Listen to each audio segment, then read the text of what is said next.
오늘 본문을 가지고 약속의 자녀들이란 제목으로 말씀을 나누도록 하겠습니다. 우리 계속 갈라디아서 말씀을 이렇게 나누고 있죠. 갈라디아서 말씀 또 이렇게 말씀을 제가 원하는 곳만 이렇게 하는 게 아니라 이렇게 순서대로 가다 보니까 때로는 아는 말씀이 나오기도 하고 때로는 이렇게 어려운 본문이 나오기도 합니다. 그런데 이렇게 말씀을 하나하나 세세하게 들여다보다 보니까 장점이 있어요. 이단들이 안 와요. 이단들의 장점은 여기저기 막 이렇게 취합해서 자기들이 원하는 거 막 이렇게 뿌리잖아요. 근데 하나하나 디테일하게 이렇게 잘라가니까는 와서 딴소리를 못해요. 그래서 그게 참 좋은 것 같습니다. 여러분, 때로는 우리 가운데 이렇게 주제 말씀으로 이렇게 우리가 필요한 말씀들을 뽑아서 듣는 것도 참 좋지만 하나님의 말씀을 그냥 있는 그대로 순전하게 쭉 읽어가는 것도 우리 가운데 참 좋은 것 같습니다. 편식하지 않고 하나님이 주신 성경 66권을 하나하나 이렇게 들여다보는 것도 우리에게 큰 축복인 줄 믿습니다. 오늘 말씀은 갈라디아서 말씀에 지난주에 이어서 계속 말씀을 나눕니다. 갈라디아 교인들은 율법을 근거로 해서 구원을 얻은 자들이 아닙니다. 예수님을 믿어서 구원을 얻은 자들이죠. 우리도 예수님을 믿고 예수님으로 구원받은 자들인 줄 믿습니다. 그런데 이때 유대주의자들이 와서 율법 아래 율법을 통해서만 구원을 얻을 수 있다고 가르치기 시작을 한 것이죠. 이 모습을 보고 바울이 충격을 먹습니다. 그리고 급하게 서신을 보낸 것이 갈라디아서이죠.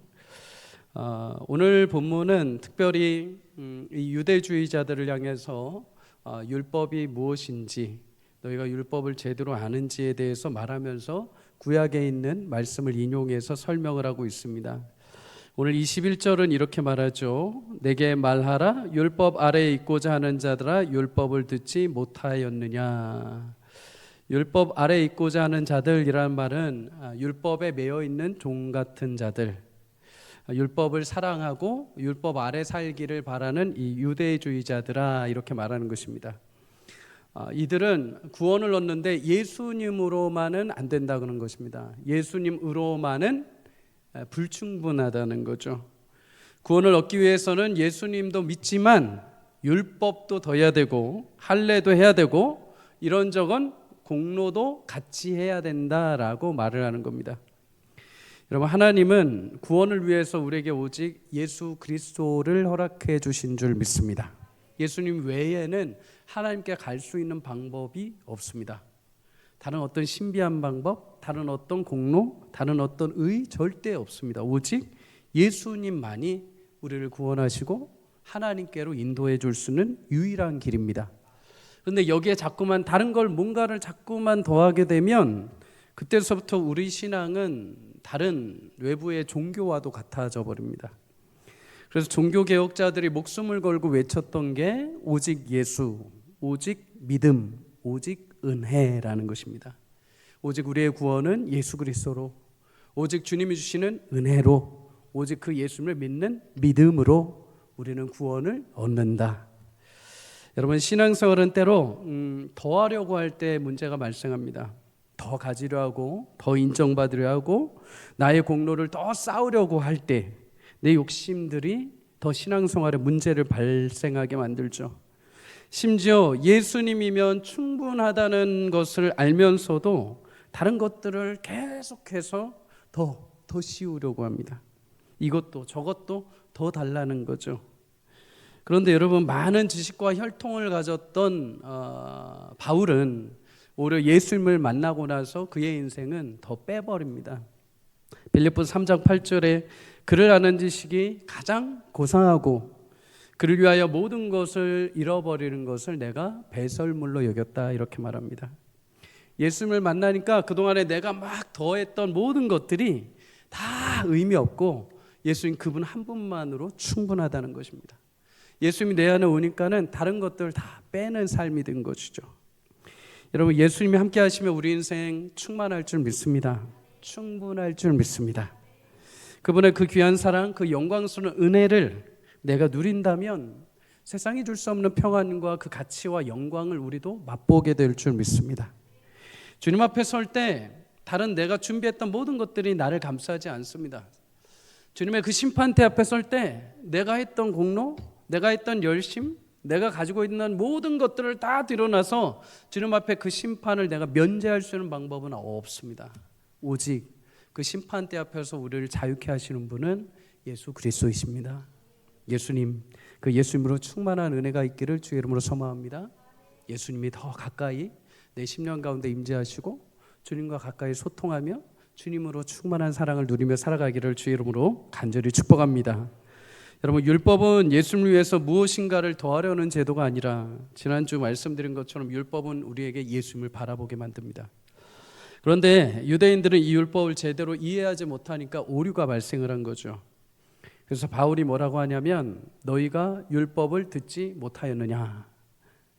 당시 유대인들은 회당에서 율법을 매주마다 읽었습니다. 매일마다 읽었습니다. 그런데도 불구하고 바울이 너희는 그렇게 율법을 듣기는 들었는데 제대로 알기는 하냐라고 반문을 하고 있는 것입니다. 쉽게 말해 니네가 율법은 그렇게 많이 들었는데 정작 율법이 뭐라고 하는지 이해하지 못하고 있다는 거죠. 여러분, 신앙생활에서 중요한 것은 제대로 잘 아는 것입니다. 하나님에 대해서, 예수님에 대해서, 교회에 대해서 잘 알아야 됩니다. 대충 덮어놓고 알게 되면 결정적인 순간에 한계가 옵니다. 사도행전 18장에 보면 아볼로라는 사람이 등장을 해요.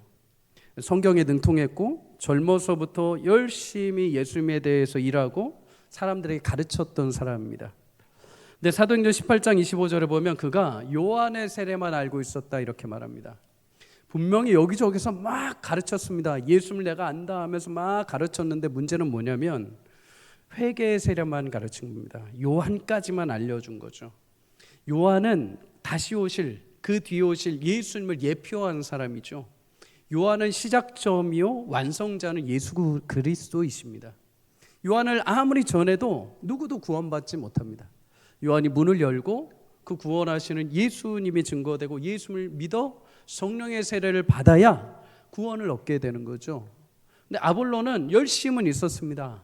자기가 모든 걸 다 할 수 있다고 많은 사람들한테 알려주긴 했는데 정작 중요한 포인트가 다 빠져버렸던 것이죠. 그때 바울의 동역자였던 브리스길라와 아굴라 부부가 이 아볼로를 데려다가 하나님의 도를 풀어줍니다. 사도행전 18장 26절에 뭐라고 하냐면 더 정확하게 풀어 가르쳤다. 대충 가르친 게 아니라 더 정확하게 아볼로가 예수님을 알고 진짜 주의 일꾼이 되는 거죠. 여러분, 신앙생활 목적 가운데 하나는 주님을 열심히 알아가는 것입니다. 주님을 위해서 내가 무엇인가를 하는 것도 있지만 여러분, 주님을 알아가는 데 힘쓰시기를 주의 이름으로 축복합니다. 제대로 알아야 제대로 섬길 수 있습니다. 제대로 알아야 제대로 전파할 수 있고 제대로 알아야 살아낼 수가 있습니다. 하나님 뜻이 무엇인지도 모르고 예수님이 어떤 분이신지도 모르고 구원이 무엇인지도 모르면서 행동으로 먼저 나가서는 안 되는 것이죠. 그러기 위해서 우리는 하나님의 말씀을 사모하고 그 말씀 앞에 창념해야 됩니다. 잘 배워야 하는 것이죠. 혼자서는 근데 그 쉽지 않죠. 그래서 여러분을 위해서 303 비전 성경 암송학교를 합니다. 광고하는 거냐고요? 네, 광고하는 겁니다. 여러분, 말씀을 통해서 주님을 더 깊이 알아가기를 주의 이름으로 축복합니다. 담임 목사로서 여러 가지 막 사역하고 여러 가지 열심히 일하는 것도 참 좋지만 가장 보람되고 우리가 기뻐하는 것은 예수님을 알아가는 성도가 많아질수록 목사님 봤는데 예수님 이렇게 하셨고 이렇게 하셔서 이번 주에 이렇게 해주셨어요 하는 간증들이 넘쳐날 때, 그리고 내가 말씀을 읽고 말씀을 암송하는데 이전에 몰랐던 것들이 막 깨달아지고 경험돼요 라고 할 때, 그때가 제일 뿌듯하고 하나님 앞에 면목이 있는 거죠. 일은 열심히 여러분 몰아붙이며 할 수 있습니다. 일은 그냥 해주십시오 하면 할 수 있습니다. 예수님 알아가는 거는 사람의 힘으로 되지 않습니다. 여러분, 사모함으로 주님 앞에 설 수 있기를 주의 이름으로 축복합니다. 내가 이 땅에 산 날 동안에 주님 제가 이만큼 일했습니다. 그런데 너는 나에 대해서 얼만큼 하냐? 요만큼 합니다. 아니요. 이만큼 못해도요, 주님을 이만큼 아는 사람은요, 천하의 수많은 일을 하는 것보다도요 훨씬 더 많은 일을 한 것입니다. 여러분, 하나님 말씀을 아는 것은 그 위대한 도서관의 수많은 책을 읽은 것보다 훨씬 더 위대하다고 했습니다. 여러분, 주님을 알아가는데 사모할 수 있기를 주의 이름으로 축복합니다. 잠언 8장 17절에 나를 사랑하는 자들이 나의 사랑을 입고 나를 간절히 찾는 자가 나를 만날 것이다 라고 말씀합니다. 말씀을 통해 예수를 만날 때 여러분 삶이 변화되고 여러분 인생에 꼬였던 모든 것들을 주님의 능력으로, 주님의 신실하신 그 영광으로 회복하시고 살리시는 은혜를 주실 줄 믿습니다. 여러분, 율법이 가진 의미가 무엇인지 알기 위해서 하나님은 바울을 통해서 구약의 한 가족을 소환하십니다. 아브라함의 가족을 소환하십니다. 유대인들의 최고의 자랑 중에 하나는 아브라함입니다. 아브라함. 우리도 그렇죠. 나는 무슨 김씨예요. 나는 무슨 박씨예요. 우리 조상에 무슨 왕이 있어요. 우리 조상에 이런 사람이 있어요. 그런 게 우리의 자랑이 되기도 하죠. 유대인들에게 자랑은 아브라함이 자신들의 조상이라는 것입니다. 아브라함은 수천 년 전에 혼돈 시기에 하나님이 찾아오셔서 약속을 받은 사람입니다. 그런데 이 유대인들은 유일하게 자신들만이 아브라함의 피를 이어받은 후손이라는 자부심을 가지고 있었죠. 그리고 아브라함의 후손인 자신들이 율법 아래에 있는 동안에는 아무런 걱정이 없다는 겁니다. 우리는 이 율법이 있고 아브라함 후손이기 때문에 하나님의 자녀가 될 수 있고 우리는 그 나라에 당당히 들어갈 수 있다는 어떤 확증이 있다는 거죠. 이들의 이러한 잘못된 생각에 대해서 세례 요한이 한번 지적한 적이 있죠. 마태복음 3장 9절에 속으로 아브라함이 우리 조상이라 생각하지 말라. 내가 너에게 이르노니 하나님이 능히 이 돌들로도 아브라함의 자손이 되게 하시리라. 세례 요한이 회개하고 예수를 믿으라고 할 때 이들의 마음에 어떤 마음이 있었냐면 감히 네가 나한테, 감히 우리가 누군 줄 알고, 감히 우리가 아브라함의 후손인데 네가 뭔데 우리한테 회개하라 그래, 이렇게 얘기를 한 거죠. 교만한 마음이 그들 안에, 그 자부심이 아주 교만함으로 나타난 겁니다. 그때 요한이 말하죠. 하나님이 능히 이 돌들로도 아브라함의 자손이 되게 하시리라. 길바닥에 있는 돌들이 갑자기 사람이 돼서 하나님의 자녀들이 된다는 것이 아니라 아브라함의 진정한 후손은 육체의 혈통을 따른 율법의 자녀들이 아니라 예수 그리스도를 믿는 모든 자들, 어떤 누구라도 예수를 믿는 자들이 하나님의 자녀가 되며 하나님이 주신 그 은혜의 복을 누리며 영적인 아브라함의 후손이 된다라고 설명한 것입니다. 예수님도 이 부분에 대해서 유대인들에게 말씀을 하신 적이 있어요. 요한복음 8장 39절 41절에 대답하여 이르시되 우리 아버지는 아브라함이라 하니 예수께서 이르시되 너희가 아브라함의 자손이면 아브라함이 행한 일들을 할 것이거늘 지금 하나님께 들은 진리를 너희에게 말한 사람인 나를 죽이려 하는도다. 아브라함은 이렇게 하지 아니하였느니라. 너희는 너희 아비가 행한 일들을 하는도다. 여기까지. 여러분, 예수님은 아브라함의 후손이라고 너희가 하면서 정작 아브라함을 따라하지 않는다라고 지적을 하십니다. 아브라함은 과거에 구약에서 나 예수를 성령의 은혜로 봤을 때 나한테 이렇게 대하지 않았는데 너희는 스스로 아브라함의 후손이라고 하면서 어찌 나를 불신하고 이렇게 대하느냐. 너희가 지금 행하는 것은 누구를 따라하는 것인가? 너희 아비에게서 났다. 요한복음 8장 44절에 보면 너희 아비 마귀에게서 났다 이렇게 말합니다. 너희가 지금 따라하는 것은 너희가 그토록 신뢰하는 아브라함을 따라하는 것이 아니요 너희의 주인인 마귀를 따라서 지금 행동한다 이렇게 지적하신 것이죠. 여러분, 우리는 하나님의 자녀인 줄 믿습니다. 그러면 우리는 아버지신 예수님을 따르고 예수님을 경외해야 될 줄 믿습니다.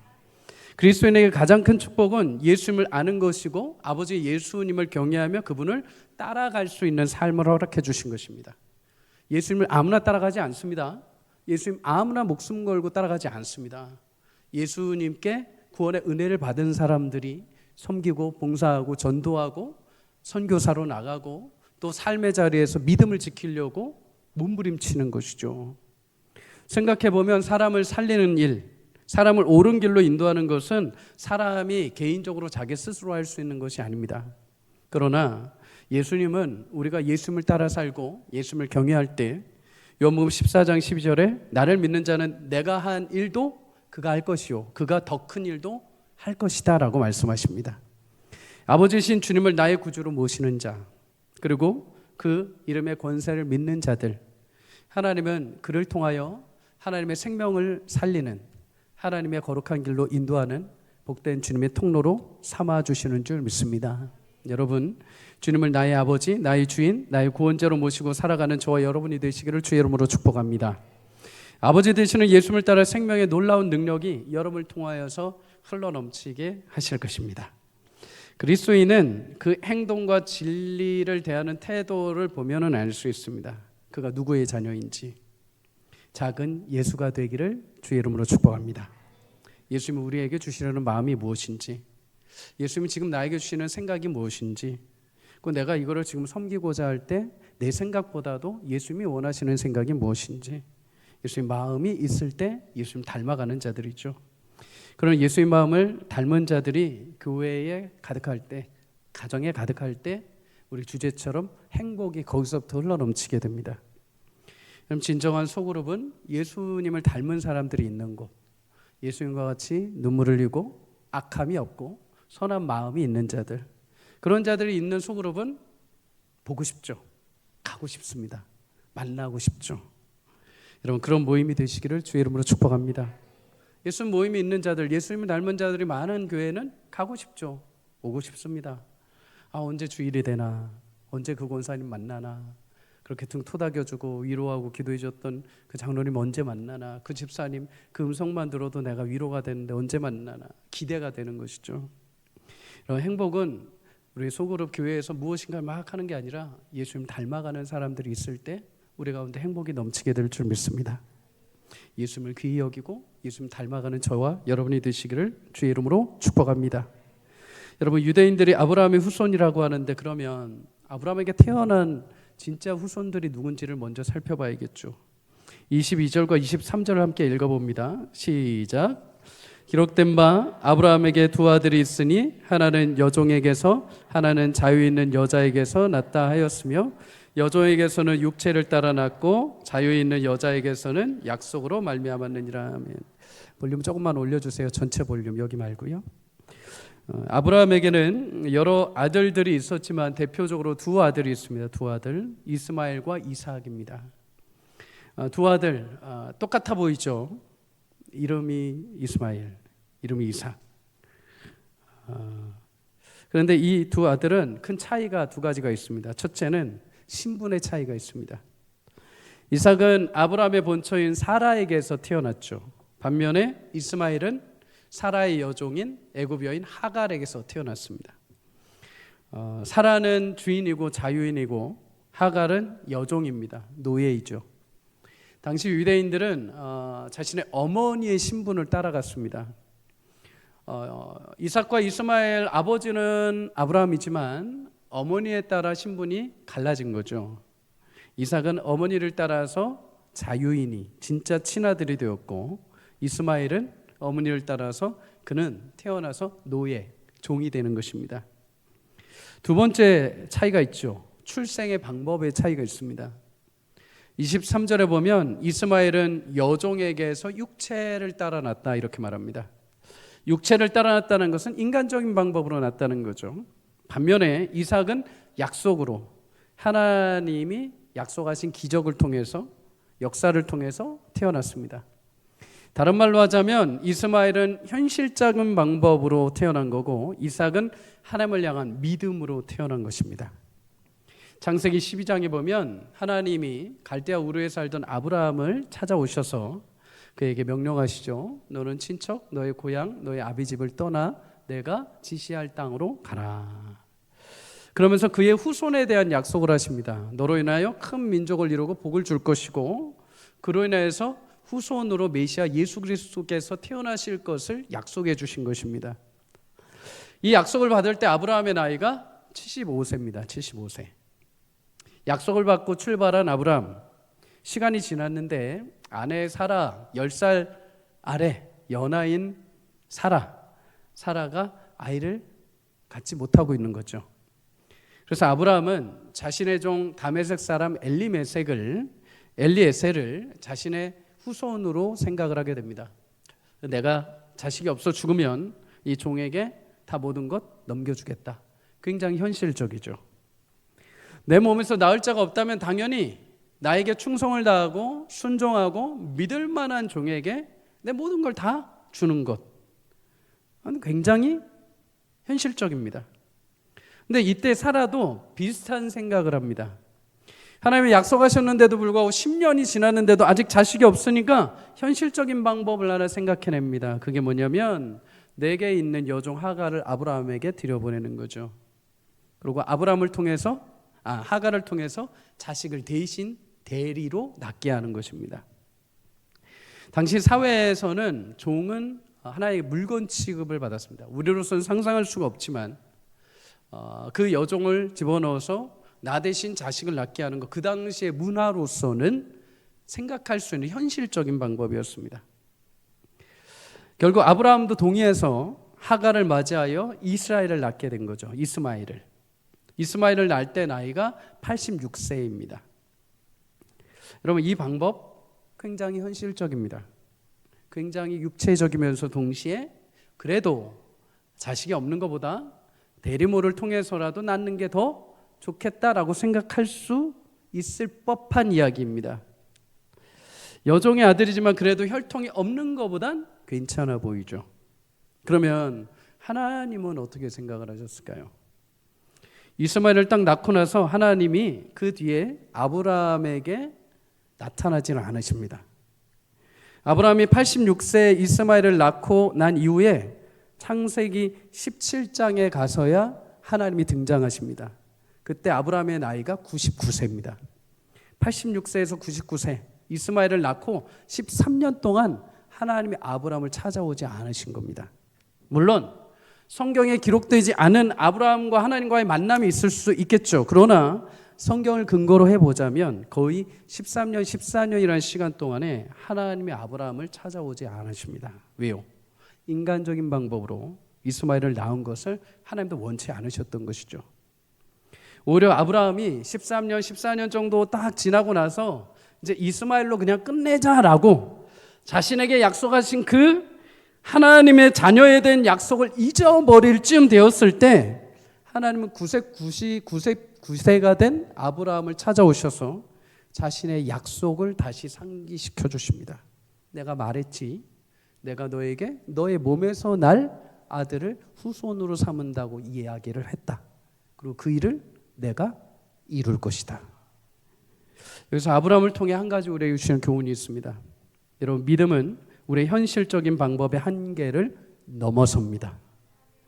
지금 내가 생각한 현실적인 인간적인 방법이 좋을 거라고 생각할 수 있습니다. 지금 당장 그것이 해답처럼 보입니다. 굉장히 아주 센스 있고 지금 당장 아주 절묘하게 이 타이밍에 필요한 방법처럼 찾아옵니다. 그러나 현실적이고 인간적인 방법이 들어오는 순간 우리의 믿음은 자리를 잃어버리게 됩니다. 믿음은 하나님의 계획과 그분의 뜻마저, 그분의 시간마저도 신뢰하는 것입니다. 보이지 않는 것을 보고 가는 것이죠. 그런데 우리 눈은 당장에 지금 눈앞에 있는 것에 약합니다. 당장 이 시간에 약합니다. 아브라함도 자신 이스마엘 낳고 잃어버립니다. 약속을 잊어버려 버립니다. 지금 당장 눈앞에 현실적인 방법으로 낳은 이스마엘로 그냥 만족해버린 것이죠. 여러분, 이스라엘 백성들도 마찬가지입니다. 시내산에서 모세가 10계명을 받으러 산 위에 올라갔을 때 당장 지금 눈앞에 보이지 않는 하나님으로 인하여서 두려워하기 시작을 합니다. 그래서 금송아지 신상을 만들죠. 봐라, 우리를 저 애굽 땅에서 인도해낸 여호와라. 그러면서 금신상을 향해 하나님이라 절하면서 섬기게 됩니다.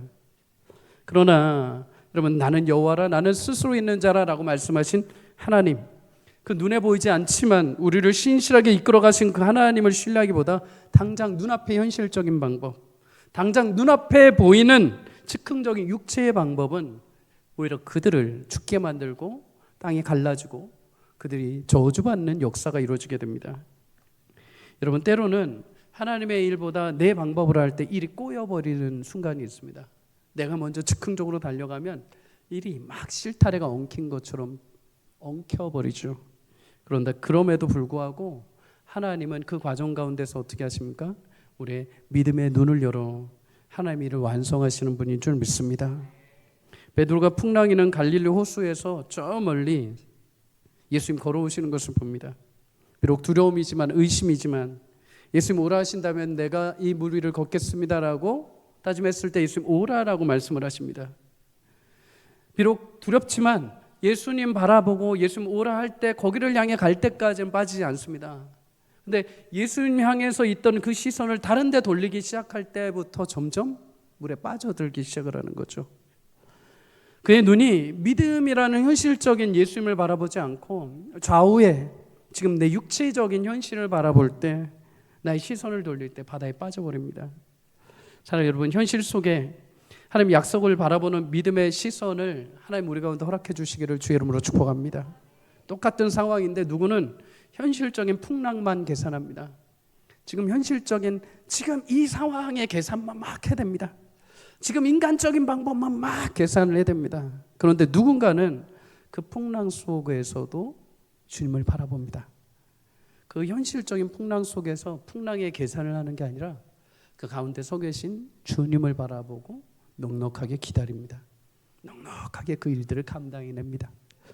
여러분, 그것이 믿음입니다. 여러분과 저에게 그런 믿음이 있기를 주의 이름으로 축복합니다. 하나님, 우리 가운데도 여러 풍랑 있는 바다와 같은 인생 속에서도 지금 내가 즉흥적으로 무엇인가를 뛰어드는 게 아니라 주님을 볼 때 걸어갈 수 있는 것입니다. 내 힘으로 하면 빠져버립니다. 그러나 주님 볼 때 주님이 오라 하시면 주님 그 위를 걷게 하실 줄 믿습니다. 여러분, 아브라함과 사라의 현실적인 방법, 사실 개인적인 가정사로 끝나지 않습니다. 자칫 잘못하면 하나님이 아브라함과 사라에게 약속하신 그 메시아의 약속이 자칫 끊어질 뻔할 수 있는 일이었죠. 꼬여버릴 수 있었습니다. 그러나 하나님 그 아브라함과 사라만의 현실적인 방법을 넘어서 마침내 이삭을 약속하신 대로 주십니다. 아브라함과 사라의 현실적인 선택 속에서도 하나님 멈추지 않으시고 그 약속하신 대로 그 일을 완성하신 거죠. 그럼 마침내 16년 후에 14년 16년 후에 이삭이 딱 태어났습니다. 그럼 그때 아브라함과 사라의 마음이 어떨까요? 그때 내가 그때 그 선택을 하지 말았어야 되는데, 그때 내가 너무나 화가 나고 너무나 원망스러워서 내가 여종을 갖다가 내 남편을 해줬는데 그때 그 순간에 선택하지 말았어야 되는데, 내가 아내 말을 좀 더 듣지 말았어야 되는데, 그때 좀 더 맞더라도 거부했어야 되는데, 이런 후회와 자책감이 아브라함에게 있지 않았습니까? 그런데 놀랍게도 성경은 아브라함과 사라를 향해 정죄하는 말이 없습니다. 이들이 이래해서 이스마엘로 인해서 일이 꼬였다라고 말하지 않습니다. 오히려 그 시간을 지나서 아브라함의 믿음을 하나님 어떻게 하시냐면 세워가십니다. 그 시간 동안에. 그래서 이삭을 낳을 때 아브라함의 믿음이 어떻게 되는지 아십니까? 로마서 4장 19절에서 22절 함께 읽습니다. 시작. 그가 100세가 되어 자기 몸이 죽은 것 같고 사라의 태가 죽은 것 같음을 알고도 믿음이 약하여지지 아니하고 믿음이 없어 하나님의 약속을 의심하지 않고 믿음으로 견고하여져서 하나님께 영광을 돌리며 약속하신 그것을 또한 능히 이루실 줄을 확신하였으니 그러므로 그것이 그에게 의로 여겨졌느니라. 아멘. 처음에 현실적인 방법을 택했던 아브라함과 사라, 처음에는 실수하고 모나고 죄책감도 들고 했는데 그 10여 년의 시간 동안에 하나님이 그냥 그들을 방치하신 게 아니야. 여러 가지 일들 통해서 계속 믿음을 자라가게 하신 것입니다. 여러분, 여기서 중요한 하나의 힌트가 있습니다. 하나님이 우리 은혜 주실 때요, 믿음 없는데 막 주지 않으십니다. 믿음 없는데 막 주지 않으십니다. 여러분, 아이들한테 뭔가를 줄 때 그 아이가 감당할 나이가 될 때 주죠. 용돈을 이만큼 줄 때 막 이제 유치원이고 초등학생인데 막 이만큼 주면 아이들은 개념 없이 막 써버리죠. 돈의 가치를 모릅니다.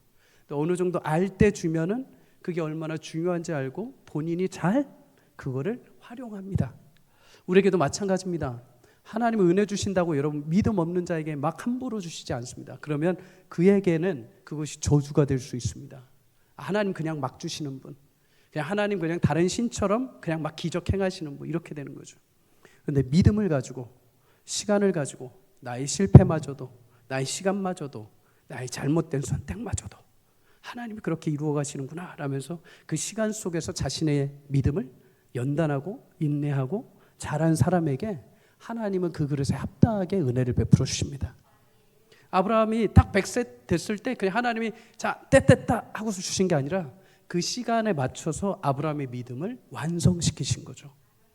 그랬을 때 놀라운 역사가 일어나죠. 그토록 자식이 없어서 인간적인 방법으로 이스마엘을 얻었던 아브라함이 이삭이 청소년이 됐을 때 하나님이 이삭을 바쳐라라고 했을 때 한마디도 하지 않습니다. 군소리하지 않습니다. 그냥 가서 바칩니다. 믿음이 그만큼 성장한 것이죠. 사랑하는 여러분, 우리의 실수, 우리의 부족함을 통해서도 하나님은 우리의 믿음을 계속 자라게 하시는 분인 줄 믿습니다. 그리고 여러분에게 약속하신 그 은혜의 때가 언제냐면 그 믿음의 그릇이 충만할 때, 그 믿음이 자랐을 때 하나님 합당한 거기에 은혜를 베풀어 주실 것입니다. 그리고 오늘 나의 실수, 내가 과거에 선택했던 거에 자책감에서 머물러 있지 말고 하나님 그를 통해서도 나를 계속 자라게 하실 것이고 나의 믿음을 완성하실 것이고 마침내 그 믿음이 완성되었을 때 내게 허락하신 은혜를 베풀어 주실 것을 믿고 하루하루 믿음이 귀하게 자라가는 저와 여러분이 되시기를 주의 이름으로 축복합니다. 주의 말씀 앞에 굳센 믿음으로 세워져가는 은혜가 있기를 주의 이름으로 축복합니다. 여러분, 이스마엘과 이삭, 그러면 유대인들은 자신들이 누구의 후손이라고 할까요? 아브라함이긴 하죠. 근데 아브라함에게 이스마엘이 낳고 이삭이 낳죠. 그럼 이들은 자신들이 누구의 후손이냐? 나는 이삭의 후손이다 라고 당연히 생각을 할 것입니다. 정통 아들인 이삭의 후손으로 이삭을 통한 혈통이 이어졌고 율법이 이어졌고 우리는 모두 다 이삭의 후손이라고 생각을 하고 있었다는 거죠. 그런데 그들을 향해서 바울이 말합니다. 너희는 이삭의 후손이 아니라 이스마엘의 후손과 같은 행동을 하고 있다라는 거죠. 그걸 지적하기 위해 아브라함과 사라와 하갈과 이삭과 이스마엘을 소환한 것입니다. 그럼 그 이유가 무엇인가? 24절에서 26절 함께 읽습니다. 시작. 이것은 비유니 이 여자들은 두 언약이라 하나는 시내 산으로부터 종을 낳을 자니 곧 하갈이라. 이 하갈은 아라비아에 있는 시내 산으로서 지금 있는 예루살렘과 같은 곳이니 그가 그 자녀들과 더불어 종노릇하고 오직 위에 있는 예루살렘은 자유자니 곧 우리 어머니라. 아멘. 바울은 하갈과 사라 두 여인을 두 언약으로 비유를 합니다. 성경도 보면 우리가 구약과 신약이 있죠. 옛 언약과 새 언약입니다. 옛 언약, 구약. 이 언약은 하나님의 사랑과 맺으신 일종의 합의요 계약입니다. 하나님이 우리를 자기 자녀 삼아 주시고 하나님이 우리의 유일하신 신, 하나님이 되신다는 약속이죠. 하나님은 옛 언약을, 구약을 시내산에서 모세를 통해 세우셨고 새 언약은 예수 그리스도를 통해 세우셨습니다. 옛 언약, 즉 모세의 언약의 증거는 율법이요, 반면에 예수님을 통하여서 세우신 새 언약의 증거는 예수 그리스도의 보혈입니다. 십자가에서 흘리신 피입니다. 여러분, 율법은 어떻습니까? 책임이 따릅니다. 종은 주인이 명한 그 법에 따라서 일을 해야 됩니다. 그렇게 하지 못할 경우에 징벌이 따라올 수 있죠. 그래서 늘 긴장할 수밖에 없고 늘 염려할 수밖에 없고 계산할 수밖에 없습니다. 근데 오늘 시내산 곧 율법으로부터 종을 낳은 자를 누구에게 비유하냐면 하갈에게 비유를 합니다. 다시 말해서 스스로 율법 아래 있는 자들, 스스로 율법 아래 우리가 있다라고 말하는 유대인들은 마치 하갈의 자녀처럼 너희는 종이라는 것입니다. 너희가 말하는 하나님의 아들이 아니라 너희는 스스로가 율법 아래 매여 하갈의 자녀처럼 이스마엘과 같이 지금 종으로 살고 있다는 것이죠. 너희는 약속한 자녀 이삭의 후손이 아닌 종의 아들 이스마엘의 후손이다. 유대인들은 유대교만의 자부심이 있는 장소가 있습니다. 예루살렘이죠. 예루살렘. 그래서 지금도 그들은 예루살렘을 굉장히 귀하게 여기는 곳입니다. 여러분, 그들은 예루살렘이 굉장히 중요한 것이요, 하나님의 백성으로서 율법도 중요하고 예루살렘에 거하고 있으므로 자신들은 모든 것을 다 가지고 있는 자들이라고 생각을 했었습니다. 그러나 바울은 그들을 향해서 너희는 율법 아래 거하는 종들에 불과하다라고 말했죠. 반면에 하나님은 옛 언약을 넘어서 새 언약, 새로운 언약, 곧 예수 그리스도 안에 믿음으로 구원받는 약속을 우리에게 주셨습니다. 그들은 율법의 매인자들이 아니요 그리스도 안에서 참된 자유를 얻은 자들입니다. 26절에 오직 위에 있는 예루살렘은 자유자니 곧 우리 어머니라 라고 말합니다. 비유적으로 말한 거죠. 아브라함의 아내요 주인으로 자유를 가졌던 사라에게서 태어난 이삭은 진정 약속의 아들이 되었던 것처럼 예수 그리스도를 믿는 자들은 이삭과 같이 약속의 자녀들이라는 것입니다. 유대인들에게는 이 땅의 예루살렘이 그들의 근거가 되었지만 예수님을 믿고 참된 자유를 얻은 자들에게는 이 땅의 예루살렘이 근거가 아니라 어디가 근거라고 합니까? 위에 있는 예루살렘. 위에 있는 예루살렘은 무엇일까요? 요한계시록 21장 2절을 함께 읽습니다. 시작. 또 내가 보매 거룩한 성 새 예루살렘이 하나님께로부터 하늘에서 내려오니 그 준비한 것이 신부가 남편을 위하여 단장한 것 같더라. 아멘. 새 예루살렘 곧 신랑이신 주님이 계신 곳이요 마지막 종말의 그날에 이곳에 임하실 하나님의 영광스러운 새로운 나라요 새로운 성입니다. 진정 하나님 나라에 속한 자녀들, 참 자유를 얻은 자들은 율법에 속한 유대인들이 아니요 예수님을 구주로 믿는 너희 갈대아 교인, 갈라디아 교인들, 또 예수님을 믿는 모든 성도들이 하나님의 참된 믿음의 자녀요 진정 영적인 아브라함의 후손이 되는 줄 믿습니다. 여러분, 우리는 믿음으로 예수 그리스도를 통해 하나님의 자녀가 되었습니다. 그래서 나의 시민권은 하늘에 있습니다. 하늘에. 거룩한 성, 곧 하늘에 있는 주님이 거하시는 그 예루살렘, 그리고 그곳에 우리의 시민권과 우리의 본향이 있고 우리가 거할 처소가 있는 줄 믿습니다. 그러면 여러분, 하늘의 시민권을 내가 가지고 지금 이 땅에 살고 있다는 것은 나그네로 살고 있다는 거죠. 이 땅이 내 고향이 아니라 먼 나라, 하나님 나라가 나의 고향이고 여기는 잠시 거쳐가는 땅입니다. 그러면 하늘의 시민권을 가지고 우리가 지금 세상에서 살고 있다 보면 어떤 일이 찾아오는가? 고난이 찾아오죠. 핍박도 찾아옵니다. 믿는 자로서 손해도 보고 억울한 일도 찾아옵니다. 핍박도 찾아옵니다. 그래서 29절에 보면 그때 육체를 따라 난 자가 성령을 따라 난 자를 박해한 것 같이 이제도 그러하다 이렇게 말합니다. 육체를 따라 난 자, 다시 말해 이스마엘, 성령을 따라 난 자 이삭. 이스마엘이 이삭을 괴롭히죠. 이스마엘과 이삭은 대략 나이 차이가 14살 정도가 납니다. 창세기 21장 8절에 이삭이 자라서 이제 젖을 뗄 때, 쉽게 말해서 돌잔치를 할 때 이때 이스마엘이 굉장히 질투를 합니다. 그래서 21장 9절을 보면 하갈의 아들 이스마엘이 이삭을 놀렸다. 이 놀렸다란 말은 질투하고 조롱하고 핍박했다라는 겁니다. 어린 아가를 갖다가 14살, 15, 지금 청소년이죠. 사춘기로 예민한 사무엘 이스마엘이 막 놀리고 막 조롱한 것입니다. 그런데 지금 그 일이 동일하게 벌어지고 있다는 거죠. 율법에 속한 유대인들이 마치 이스마엘처럼 예수님을 믿고 있는 갈라디아 교인들, 이제 막 복음을 시작한 이삭과 같은 갈라디아 교인들을 향해서 핍박하고 조롱하고 있다는 것입니다. 그런데 갈라디아 교인들에게 성경이 말합니다. 너희는 용기를 잃지 말라는 겁니다. 그런 핍박과 유혹 가운데도 믿음이 흔들리지 말라는 것입니다. 오늘 우리에게도 마찬가지죠. 하나님 나라의 시민권을 가지고 살아간다는 것, 여러분 그거는 세상과 사실 저항하고 부딪힌다는 것입니다. 내가 하나님 나라의 시민권을 가지고 있는데 마치 이 땅에 이중국적을 가진 자처럼 교묘하게 살 수 없습니다. 교묘하게 살다가는 결국에 하나님 나라에 갈 때 하나의 신분권을 가지고 가야 되는데 그렇게 할 수가 없는 거죠. 우리도 종종 이렇게 다른 나라의 국적 그리고 이 나라의 국적 이렇게 두 가지 이중국적을 가지고 계신 분들을 볼 수 있습니다. 근데 이중국적 가지고 계신 분들 어떻게 합니까? 몇 개월에 한 번씩 꼭 가야 됩니다. 방문하셔야 됩니다. 그것도 유지해야 되고 이것도 유지해야 되고. 근데 그게 얼마나 불편합니까? 왔다 갔다 하셔야 됩니다. 근데 우리는 하나님 나라에 잠시 갔다가 올 수 없습니다. 잠시 내가 거기 가서 증명하고 다시 와서 여기서 아닌 것처럼 살 수 없습니다. 딱 하나만 가질 수 있습니다. 하나님 나라의 시민권.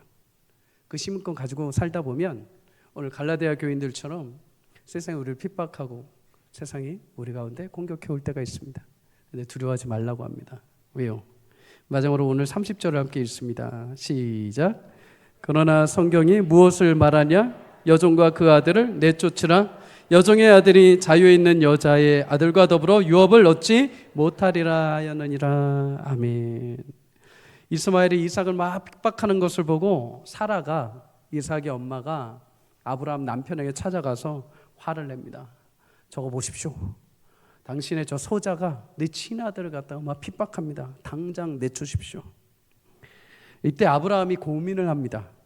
그래도 내 자식인데, 그래도 내 씨인데 어떻게 내가 내보낼 수 있나 고민을 하고 있는데, 그때 하나님이 창세기 21장 12절에 나오셔서 말씀을 하십니다. 사라가 이른다는 그 말을 너는 들어라. 이삭에게서 나는 자라야, 사라에게서 나는 자라야 너의 씨라 부를 것이라. 하나님도 거기에 동의를 해주십니다. 내보내는 것이 맞다. 왜? 유일한 유업은 바로 너의 사라를 통해서 난 진짜 이삭을 통해서 그 일을 이루을 것이기 때문이다. 여러분, 유대인들은 와서 율법을 강조하며 핍박하고 있지만 하나님은 그들이 기업을 얻을 자가 아니오. 핍박받고 있고 조롱받고 있는 갈라디아 교인들, 믿음으로 구원을 얻은 자들이 진짜 내 자녀들이고 나의 유업을 이을 자들이다라고 확증해 주고 계십니다. 사랑하는 여러분, 우리는 약속의 자녀로 하나님 나라의 유업을 이을 자들인 줄 믿습니다. 우리의 시민권은 하늘에 있습니다. 하나님의 자녀로서 더 이상 이 세상의 종의 멍에를 매지 않고 영적인 하나님의 자녀로서 참된 자유가 여러분 가운데 임하기를 주의 이름으로 축복합니다. 무엇인가 내가 더 신앙생활에서 더해서 예수님 앞에 나가는 게 아니라 그저 예수님을 붙들면 됩니다. 예수님 붙드는 신앙, 예수님 붙들고 예수님 의지할 때 그 예수님이 여러분을 통해서 하나님 나라의 유업을 주시고 이 땅 가운데 산 날 동안에 주의 크고 놀라우신 자비와 사랑으로 인도하시며 주님 나라 들어갈 때 마땅히 하나님의 자녀로서의 시민권자로서 합당하게 그 길을 들여보내시고 인도하시는 은혜를 주십니다. 예수님이면 충분할 줄 믿습니다. 예수님으로 살고 예수님 안에 거하고 예수님이 주시는 그 자유를 누리며 살아가는 저와 여러분이 되시기를 주의 이름으로 간절히 축복합니다.